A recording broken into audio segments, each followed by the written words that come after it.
review, one of our paradigm principles is that all behavior is a communication, and it carries the message of need. What do I need? In words, actions. Behavior is that strategy that our kids use or that we use to meet a basic need, whatever that is, for consideration, for accomplishment, for peace, for calm, for being content, whatever our basic needs are. Now, a child may have poor strategies. That's what we know. Kids have a lot of poor strategies, but their intention is to soothe an internal state or a drive or a desire, meet a need, right, that is valid. That's their intention. So when we remember that, we have to remember that we want to provide our kids with help because that's what they're asking for.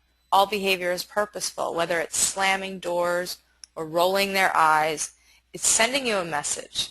And if you want to reduce that negative, unwanted behavior, it really begins with identifying the core need that's being expressed through the behavior and validating the feelings. Remember that 80% of communication is nonverbal, and it's going to be helpful for you to not only get better at picking up on those nonverbal signals, but also on sending those nonverbal signals.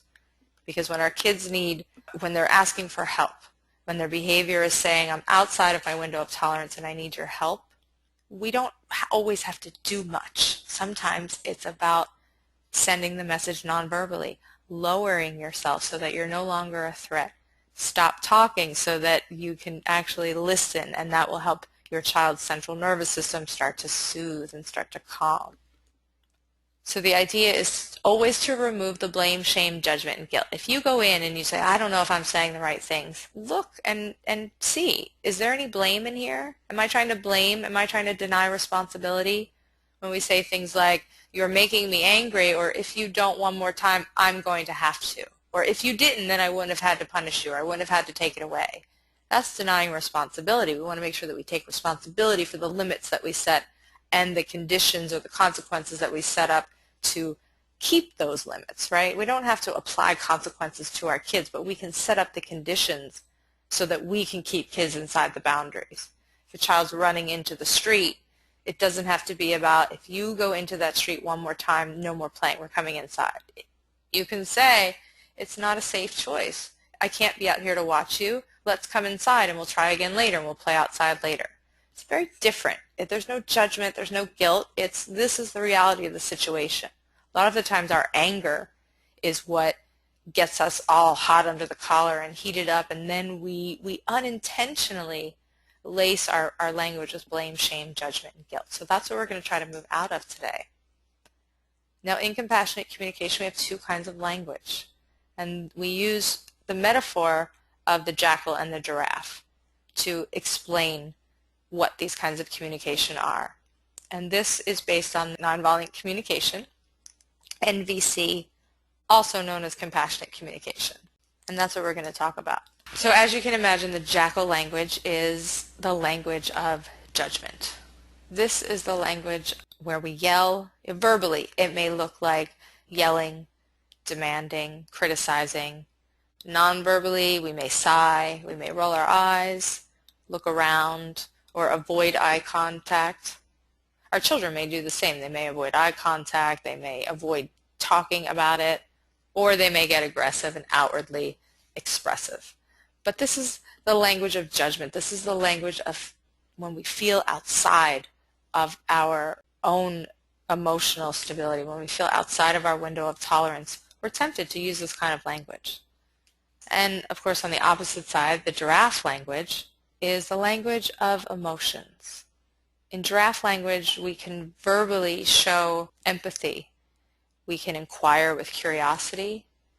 Non-verbally, we may bend down, like I was talking about. When you lower yourself, you reduce the threat. In any situation, not just with kids. Somebody, when they sit down and you put yourself on the same level as somebody else, you're showing a level of respect. You're showing a level of cooperation, that this is an even playing ground. And I'm not saying that you need to give up your authority, but when we're talking about relationship, we want our kids to feel like it's safe to connect with us.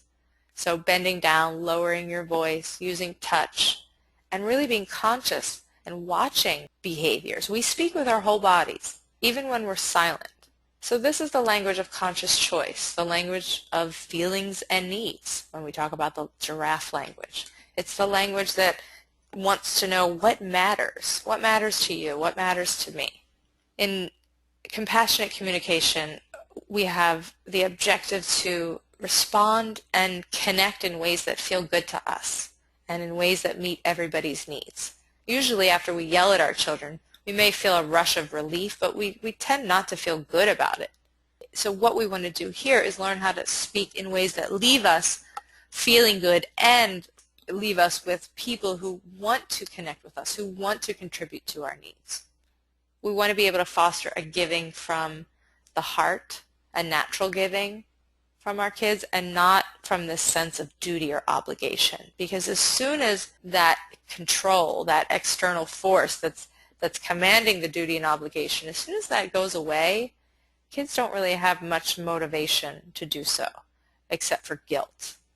And guilt is never really good motivation, or because of fear or coercion. We never want to learn to connect in ways that make it risky to be vulnerable. We want kids to feel good about being vulnerable. And vulnerability is a big contender here, especially in the expression of feelings and needs. To be vulnerable means we're willing to risk being hurt. And I think that our kids risk that a lot because some of the ways that we can interact with children can be hurtful. And I don't think that we do it, again, intentionally. But are we willing to be aware of it? Are we willing to notice that we kind of interrupt our kids' ability to be vulnerable when we react with shame, blame, impatience, hostility, anger? So our job is to notice behavior, to notice that communication, whether it's verbal or nonverbal. It's always purposeful, and it should be really used with awareness and investigated. And of course, to do so, to be able to authentically and honestly express how we're feeling, we need to know what it is we're feeling. And that's why we keep doing that practice. A disconnected child is a discouraged kid. It's a kid who feels without support, without connection, and they're feeling frustrated and discouraged and probably like they're unable to get their point across, to get their message across, to get their story across, to get their pain across. So in this framework for communication, we have to continue to shift what our intentions are, the intentions that we have going in, and the intentions we have when we are receiving. Because there's two components to compassionate communication. When I say that we're not using blame, shame, judgment, or guilt anymore, that means that we're looking beyond the words that we hear as well. We may not speak them, but that doesn't mean that our kids are going to be very adept at not using the blame, shame, judgment, guilt language. They may use it out of fear, and it may come from either habits at home or kids at school, TV. They learn, there's lots of models of interaction that they're picking up on out there depending on how old they are and their experience. But when we say we're using compassionate communication, it means that I'm listening with that same set of empathetic ears. We need to listen with giraffe ears as well. And that means listening beyond the words that we hear to the pain that's underneath, what's coming out underneath, or the expression of need that's coming out underneath, or even excitement. When kids get really rambunctious and overstimulated, it may be that they're so very excited that they can't calm down. So there's positive feelings as well. When we listen with the jackal ears, we hear judgment, we hear attacks, we hear denial of responsibility, and then we can assume all kinds of things like defiance or an assault on our authority. But listening with giraffe ears, we automatically know that our parental authority is not in question. It's not under threat. Just because a child gets upset with a limit does not mean that your authority as a parent is somehow lessened. You have to be confident enough to know that a kid that is in a bad place is feeling out of sorts and is overstimulated, and that isn't something to be threatened by. So we want to hear the pain, we want to hear the unmet needs, we want to recognize that the cries that we're hearing, or the whining, or the begging and the pleading for change, those are cries for choice, or for autonomy, or for things like peace, or maybe even self-regulation. A kid who is feeling out of sorts and doesn't know how to calm his own system may act out in all kinds of negative ways. So we want to increase our level of listening through investigation with words like, I'm curious about this, or I'm wondering if, and then maybe we guess a need, or we guess a feeling, or it looks like maybe, or tell me about your idea. Instead of going into a child who has perhaps taken out every toy possible and they're all over the floor and maybe there is a big mess. Instead of going in with, what kind of mess is this? What have you done? You know you put away one toy before you take out the other, or what are you doing? All these challenges to come up with an answer that will satisfy us when really we know there is no answer that's going to satisfy us. Go in with curiosity. Looks like we have all of our toys out on the floor. Tell me about your idea. That is an opening. That's an invitation to connect. Your child is going to come to you and then share what was going on. And when you can understand what was going on for them, where they were headed, what their idea was, then you can start to give them new tools. And depending on their age, you may need to actually help them keep the boundary, or they may be able to do it themselves. But the point is that we have to come together to co-regulate. If we're both really dysregulated and upset and frustrated, we're not going to get anywhere.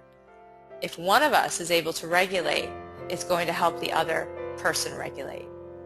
And obviously we have the ability to do that more than our kids. So they depend on us to say, I hear and understand you, before they're actually able to say, I also hear and understand